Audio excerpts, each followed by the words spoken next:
যে তার বিরুদ্ধে এ পর্যায়ে মামলা চলমান হওয়ার মতো না, যেহেতু তিনি তার শ্রবণ শক্তি নাই, তার বোধ শক্তিহীন, তার মেধাহীন এবং চলাচল করতে পারেন না এবং আইনের হেফাজতেই উনি এখানে এসে আদালত থেকে জামিন নেবেন। 69 গণ অভ্যুত্থানের মহানায়ক, স্বাধীনতার সংগ্রামের মুক্তিযুদ্ধের সংগঠক, জাতির জনক বঙ্গবন্ধু শেখ মুজিবুর রহমানের একান্ত সচিব, বাংলাদেশের সাবেক শিল্প এবং বাণিজ্য মন্ত্রী,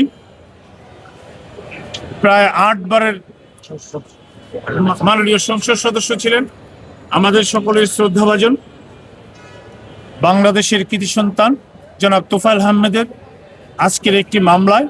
চার্জ গঠনের জন্য দিন ধার্য ছিল। আমরা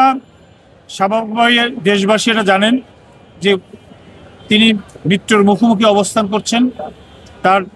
জীবন মৃত্যুর সন্নিকটে আছেন। এমত অবস্থায় আমরা বিজ্ঞ আদালতে 464 এবং 465 দ্বারা ফৌজদারি কার্যবিধি আইনে যে তার বিরুদ্ধে এ পর্যায়ে মামলা চলমান হওয়ার মতো না, যেহেতু তিনি তার শ্রবণ শক্তি নাই, তার বোধ শক্তিহীন, তার মেধাহীন এবং চলাচল করতে পারেন না এবং ডিজেবল বলতে যা বোঝায় সেই পর্যায়ে তিনি অবস্থান করতেছেন। বিজ্ঞ আদালত আমাদের সমস্ত বক্তব্য শুনছেন এবং তিনি এই দরখাস্তটা নথিজাত করে রেখেছেন, বলছেন এই বিষয়ে আমি পরে আদেশ দেব। কিন্তু তিনি বলছেন যেহেতু আজকে চার্জ গঠনে আসেন, সেহেতু তিনি আজকে সকল আসামির বিরুদ্ধে চার্জ গঠন করে ফেলেছেন। 3 জন আসামি বিরুদ্ধে চার্জ গঠন করেছে এবং এই বিষয়ে আমরা চার্জের ব্যাপারে আমরা আইনগত ব্যবস্থা পরবর্তীতে গ্রহণ করব এবং ওনার